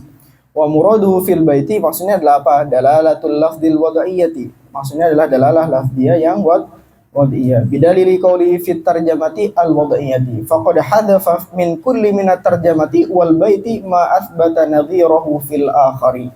Wa huwa naw'un minal jinas yusammah tibakan. Wadalalatu, adapun makna daripada ad-dalalah itu apa? Fahmu amrin min amrin. Amrin yang pertama bermakna apa? Madlul. Amrin yang kedua? Amrin yang kedua adalah dal, ya. Contohnya seperti apa? Kafah minal jirmal ma'huda min lafzi as-sama. Seperti pemahaman kita akan suatu makna itu yang ditujukan dengan lafaz as-sama. Seperti pemahaman kita terhadap makna langit, gitu ya, makna langit. Yang bisa kita ketahui mana itu dari terlafalkannya as-sama. Falafdus samai yusamma dalan. Ya. Lafaz sama itu sebagai apa? Dalan. Madlulnya apa? Al-jir wal ma'hud, yang sudah kita ketahui maknanya. Oke? Okay? Nah. Wal jirmul ma'hudu madlulan, dia sebagai madlul. Wad dalalatu bihasabid dalli sittatu aqsamin. Nah, ini macam-macam dalalah dari segi apa? Dari segi dalnya, dari segi apa? Penunjuknya. Gitu ya? Dari segi dalnya, dari segi penunjuknya. Imma penunjuknya itu berbentuk lafaz, imma dia penunjuknya itu berbentuk tidak selain dari lafaz. Pembatasan atau pembagian antara lafaz dan ghair lafaz itu ditinjau dari segi apa? Hasilnya dari segi apa? Akal. Polanya yang mana? Yang nakidon. Mungkin nggak ada kemungkinan ketiga? Nggak mungkin. Wad-dalalatu bihasabi dalli sittatu aqsamin li'anna ad-dalila imma ayyakuna lafdhan, karena dalil itu imma dia lafaz, kal mithalil mutaqaddimi. Kal mithalil mutaqaddimi ini seperti apa? Seperti apa? Tadi as-sama ala makna, gitu ya. Nah, seperti lafaz sama terhadap makna daripada sama itu sendiri. Itu merupakan masuk ke dalam yang lafdhiyah. Au ghairu lafdhin kadukhanid dalli 'alan nar. Atau selain dari lafaz. Contohnya seperti apa? Dari dukhon. Apa itu dukhon? Asap, ya. Yang dimana asap ini dia sebagai penunjuk akan suatu makna, yaitu adanya api. Wa kullu minhuma imma ayyakuna dalan, dan antara lafziyah dan ghair lafziyah imma ayyakuna dalan bil wada'i au bil tabai au bil aqli. Misalu dalalati ghairil lafzil wad'iyyati dalalatul isyarati ala makna na'am au la, gitu ya. Contoh daripada sesuatu yang dilafalkan, yang dimana dari sesuatu yang dilafalkan itu bisa menunjukkan terhadap suatu makna ditinjau dari segi wada'nya. Contohnya seperti apa? Isyarah ala makna na'am atau la, gitu ya. Isyarat yang menunjukkan, isyarat geleng-gelengnya kepala itu terhadap apa? Makna tidak, dan ngangguknya kepala terhadap makna. Ada nggak yang geleng-geleng kepala tapi maknanya iya? Hah? No, perindavan ya. Wadalalatun nukushi 'alal alfadhi. Wadalalatun nukush 'alal alfadhi. Ya. Maksudnya gimana? Wadalalatun nukush 'alal alfadhi. Nukush 'alal alfaz. Nukush, contoh dari nukush apa? Tulisan buku ya, buku lah, terhadap lafaz. Oke? Paham ya teman-teman? Dalalah buku, tulisan, kayak ada tulisan nih, tulisannya buku. Dari tulisan ini, gitu ya. Dari tulisan ini dapat menunjukkan kepada kita terhadap suatu makna, yaitu lafaz dari buku. Paham nggak ini? Iskal nggak teman-teman? Hah? Iskal nggak? Karena sejatinya sesuatu yang dari tulisan itu, ya, sesuatu dari tulisan nih, dari tulisan. Madlul dari tulisan itu adalah lafaz. Yang dituju dari tulisan itu adalah lafaz. Coba sekarang teman-teman baca dari tulisan. Ada tulisan nih, terus teman-teman baca. Madlulnya adalah bacanya itu. Meskipun di dalam hati. Al-lafzu al-mutakhayyal, berarti. Ngerti ya? Zihin kita membaca tulisan itu. Ngerti ya? Ngerti ya? Buku itu dia sebagai dal, sebagai penunjuk terhadap madlul yang berbentuk yang berbentuk lafaz, gitu ya. Apapun bukunya, apapun bacaannya, sadar atau tidak, meskipun kita tidak melafalkannya, tapi itu terlafalkan dalam zihin kita.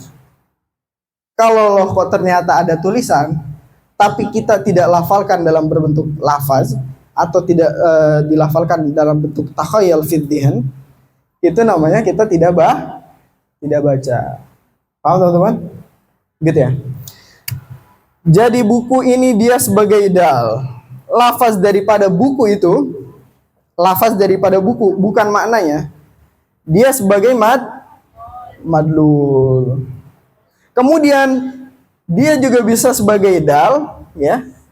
Atas madlulnya yaitu apa? Makna daripada Ini agak susah nih. Paham teman-teman? Paham ya? Sekali lagi, dalalah ghair lafziyah yang wad'iyah. Dalalah yang ghair lafziyah ditinjau dari segi wada'nya, ya. Sesuatu yang dia tidak dilafalkan, akan tetapi dia dapat menunjukkan terhadap suatu makna ditinjau dari wada'nya. Ya, contohnya seperti tulisan, nukush. Nukush itu tuh tulisan buku. Madlul daripada tulisan adalah lafaz. Yang dituju dari tulisan itu adalah lafaz. Muallif dan musannif ini menuliskan buku ini itu menunjukkan supaya kita melafalkannya. Imma lafalnya itu zahir atau mutakhayyal fi dzihn, gitu ya, baca dalam hati dan lain sebagainya. Tamam. Lafaz buku ini, tulisannya adalah dal, dia sebagai penunjuk terhadap lafaz buku, yang dimana lafaz buku ini sebagai madlul. Dan dalam kondisi yang sama, lafaz buku ini dia bisa menjadi penunjuk akan suatu makna, yaitu makna dari buku. Paham? Nah, jadi ketika kita baca maksudnya dalalatun nukush alal alfaz ini gimana? Nah, contohnya seperti ini.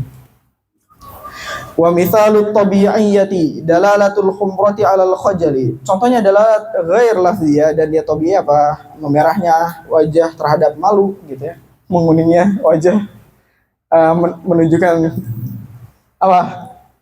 takut, bukan jadi SpongeBob ya. Wa mithalul aqliyati seperti apa? Dalalatul alam ala mujidihi. Dalalah ghair lafziyah, dia tidak dilafalkan, gitu ya. Dan dia sesuatu yang dia tidak dilafalkan, akan tetapi dia menunjukkan terhadap suatu makna, gitu ya. Ditinjau dari segi akal. Contohnya seperti apa? Al-alam ala mujidihi. Ketika kita melihat segala sesuatu di semesta ini, gitu ya, ala mujidihi, yang dari alam ini, gitu ya, menunjukkan terhadap suatu makna, yaitu ada yang menciptakan. Paham? Itu adalah dalalah ghair lafziyah aqliyah. Wa huwal bari jalla wa ala wa dukhani 'alan nar. Dukhani 'alan nar. Ya.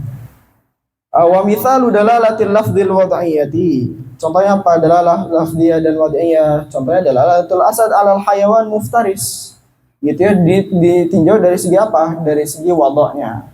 Bahwasannya ketika dilafazkan asad sampai ke dalam zihan kita mana hayawan muftaris. Wa mithalut tabi'iyyati dalalatul anini 'alal maradi. Rintihan seseorang terhadap sakitnya dia, gitu ya. Wa mithalul aqliyati dalalatul kalamil mutakallimi min wara'i jidarin 'ala hayatihi. Ya. Seperti contohnya apa? Orang yang berbicara di kamar, gitu ya. Itu menandakan bahwasannya dia masih hidup, gitu ya. Kemudian wasurrahi ala musibatin nazarat bis-salihi wal mukhtaru min hadhil aqsam. Nah, dari semua ini mana yang dipilih dalam ilmu mantik? Paham? Dari semua ini mana yang dipilih, mana yang mu'tabar dalam ilmu mantik? Dalalatul lafziyah yang wad'iyah. Kenapa? Wal mukhtaru min hadhil aqsami ad-dalalatul lafziyatul wad'iyatu faquluna al-lafziyatu mukhrijun li ghairil lafziyati, ya, bi aqsamiha thalatha wa qawluna al-wad'iyah mukhriju lil lafziyyah tabi'iyyah wal aqliyah thumma hadhihi ad-dalalatu thalathatu aqsamin mutabaqatun. Ini masalah lain. Ini dalalah mutabaqah, gitu ya, tadammuniyah, iltizamiyah, nanti kita bahas besok. Sekarang kita perlu tahu kenapa dipilih. Yang dipilih itu adalah lafziyah yang wad'iyah. Kenapa? Kenapa?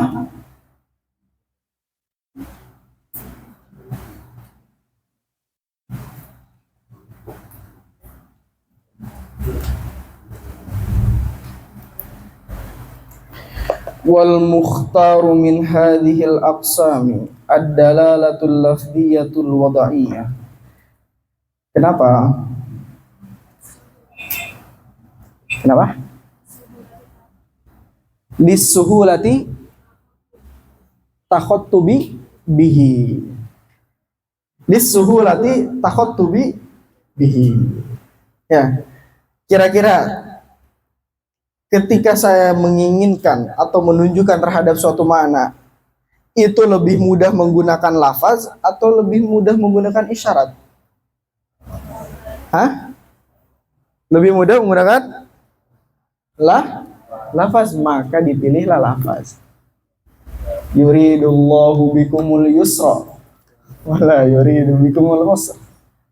Maka dipilihlah lafaz. Kemudian loh kok kenapa yang wad'iyah? Kenapa nggak tobi'iyah? Kenapa nggak akliyah? Kenapa?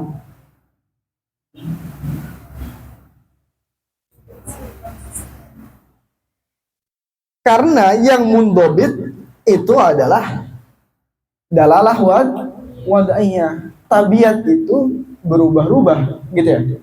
Tabiat itu kadang orang ada yang seperti ini, kadang orang ada yang seperti ini. Itu berubah-ubah bikhtilafil azminah. Begitupun dengan akliyah. Itu dia tidak pasti.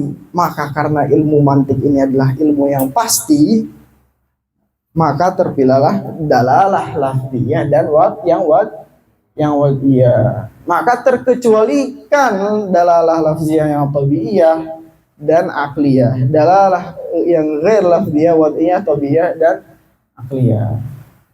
Terkecualikan karena apa? Karena lafziyah itu lisuhulati apa tadi? Takhottu bihi, untuk memudahkan. Coba sekarang bayangkan, kita itu mudah memahami dari segi lafaz atau dari segi ghair lafziyah? Kenapa? Dari segi lafaz. Oleh karena itu jangan minta difahami kalau diam-diam aja nggak bicara, ya. Nah, gitu. Kemudian kenapa terpilih wad'iyah? Karena dia yang lebih mundhabit gitu ya. Nah, bahkan di sini qala al-Bannani fi syarhihi wa inna ma'tabaru min ad-dalalatil qismal awwala faqat lindibatihi wa umumin naf'i bihi fil aqliyati wan naqliyat wa ghairihima. Kata Syekh Al-Bannani dalam hasyiahnya, beliau mengatakan bahwasannya kenapa yang dipilih itu dalalah lafziyah yang wad'iyah. Karena dalalah lafziyah itu lebih mudah, dan wad'iyah karena dia lebih mundhabit. Jelas dobetnya, tolak ukurnya jelas. Wa umumin naf'i bih, dan keumuman manfaatnya itu lebih besar, ya, fil aqliyat wan naqliyat wa ghairihima wa fit ta'allumi wat ta'lim bi khilafi ghairiha ma'a khiffihi mu'natil lafzi lianna kayfiyatun ta'ridu lin nafs ad-daruri walidha qala Ibnu Suki ila akhirih. Ya. Oke, sekarang coba kita review hari ini. Kenapa dalalah itu ada dalam mantik? Ayo bareng-bareng. Lagi 1, 2, 3. Kenapa? Untuk menunjukkan atas pengetahuan yang ada di dalam zihin kita kepada seseorang untuk sampai kepada suatu makna. Maka butuh namanya dalalah. Ya, proses yang namanya dalalah. Apa itu dal? Dal itu dia sebagai penunjuk, ya. Yang ditunjuk apa? Madlul. Yang menunjukkan orang yang menunjukkan siapa? Untuk menunjukkan kepada siapa? Mustada. Tamam. Kemudian anwa dalalah atau aksam ad-dalalah itu terbagi menjadi berapa? 2 dulu, lafziyah dan pembagiannya dari hasr apa? Hasr aqli. Menggunakan pola apa? Naqidon. Kemudian antara lafziyah dan ghair lafziyah itu terbagi menjadi berapa? Apa saja? Tamam. Yang penting ya gitu ya. Kemudian Kenapa yang dipilih lafziyah yang wad'iyah? Kenapa? Lisuhulati takhattubi bihi. Ya, untuk memudahkan, ya, untuk memudahkan menunjukkan sesuatu kepada suatu makna, gitu ya. Itu lebih mudah menggunakan lafaz. Makanya kalau pengen dimengerti untuk sampai sesuatu makna itu, hendaknya ngomong, ya, tidak menggunakan ghair lafziyah. Gitu ya. Apa? Kemudian kenapa lafziyah yang wad'iyah? Kenapa? Karena dia mundhabit, ya. Dia mundhabit. Karena tabi'iyah dan akliyah itu berubah-ubah bikhtilafil azminah, gitu ya. Gitu. Sampai sini ada yang ditanyakan? Habis dari sini kayaknya langsung buat status. Kenapa dalalah yang mu'tabar dalam mantik itu adalah dalalah lafziyah dan wad'iyah? Dan sebagainya. Mungkin ini teman-teman banin. Habis ini banyak yang buat status. Kira-kira itu pertemuan hari ini. Ada yang ditanyakan teman-teman? Harus jelas teman-teman ya. Kalau ada yang mau ditanyain, itu harus ngomong ya, harus dilafalkan untuk sampai kepada satu makna itu harus dilafalkan, nggak boleh diam-diam aja ya.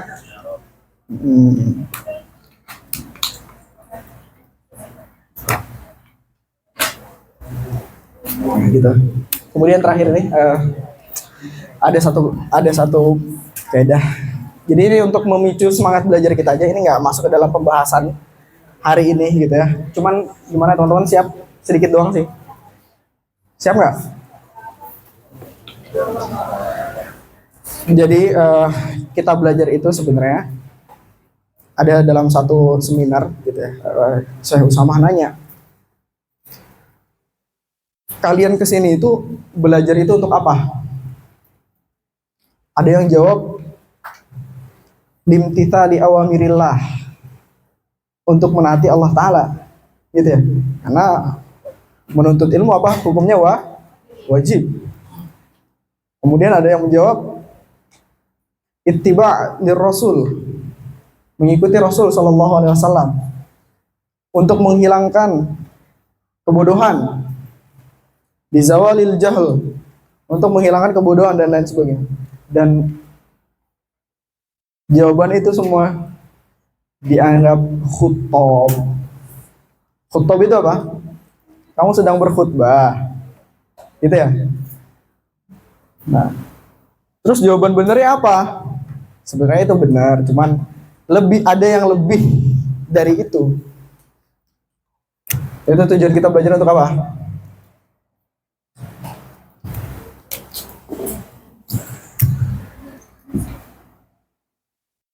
Difahmi an-nusus. Untuk apa? Difahmi nusus. Sadar atau enggak nih teman-teman? Coba teman-teman teliti, telaah, istiqra. Masalah yang kita hadapi sekarang itu adalah masalah yang orang-orang zaman dulu hadapi. Ngerti nggak? Masalah yang kita hadapin sekarang, galau, ya, apa? Pusing, sakit, apalagi kasus kemiskinan, kebodohan, itu adalah masalah yang sudah selesai oleh orang-orang dulu, gitu ya. Dan itu semua ada di dalam Al-Quran. Ada di dalam mana?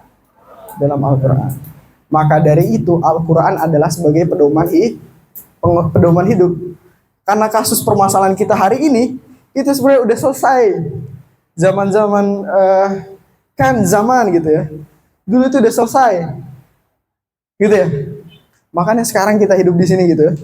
Kita belajar itu untuk apa? Untuk memahami nas, supaya kita bisa menjawab atas permasalahan yang kita hadapi sekarang. Paham? Contohnya gini. Ketika kita lagi sulit, lagi galau, lagi pusing. Lagi apa? Lagi pusing. Satu hal, solusi yang sedikit sekali orang yang tahu. Dalam surat al apa? Fa inna ma'al usri yusra. Surat apa? Al-Insyirah. Al-Insyirah.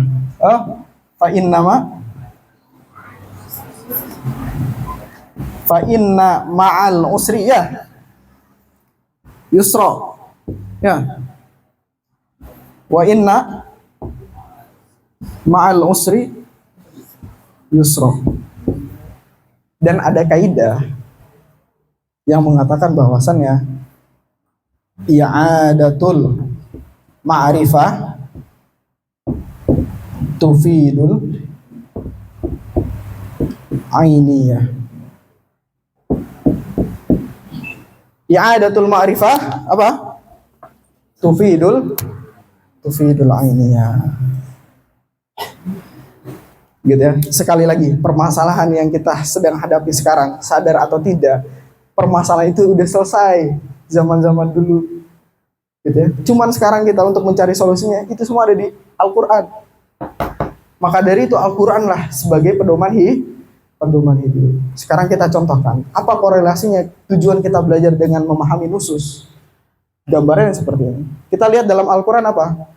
Fa inna ma'al usri yusra. Inna ma'al usri yusra. Mana yang ma'rifah, mana yang nakirah? Al-usr, ma'rifah nakirah? Ini ma'rifah. Yusra, ma'rifah nakirah? Nakirah. Usr yang kedua, ma'rifah nakirah? Ma'rifah. Yusra yang kedua, ma'rifah nakirah? Kita mendapatkan kaidah, saya dapatin kaidah ini di kitab Hasyiah Nafahat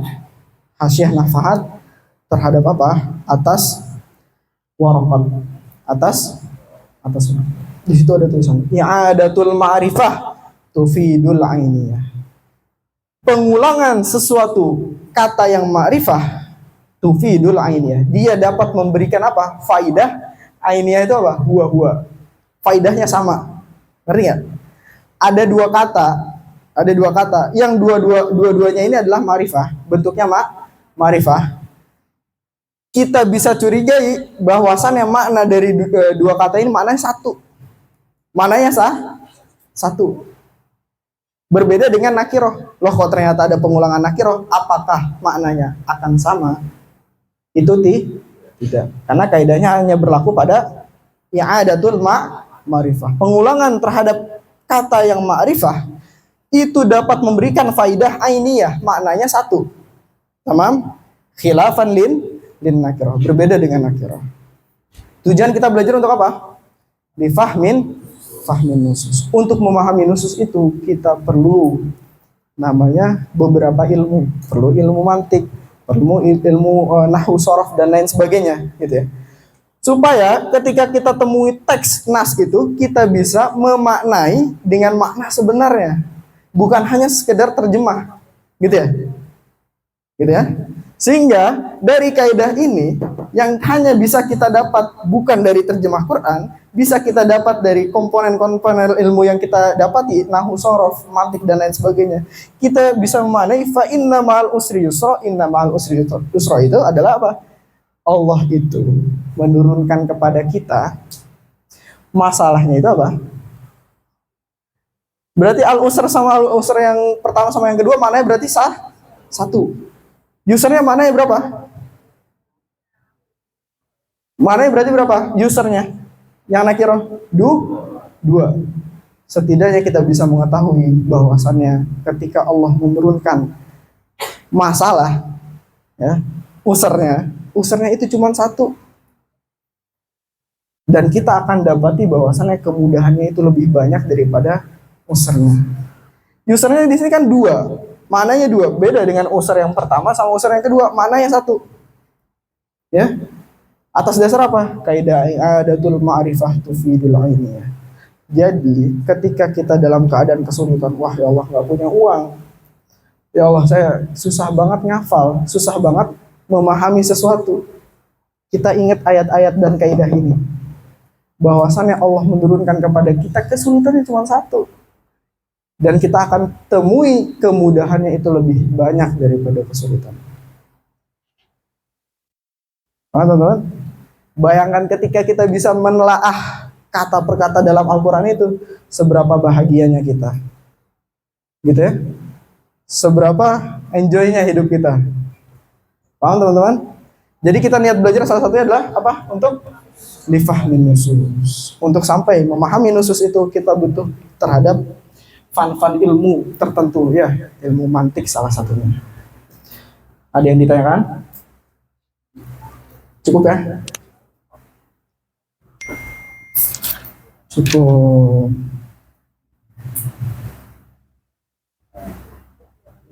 Summa hadhihi dalalatu wallahu ta'ala a'lam wa nisbatul ilmi ilaihi aslam. Wassalamualaikum warahmatullahi wabarakatuh.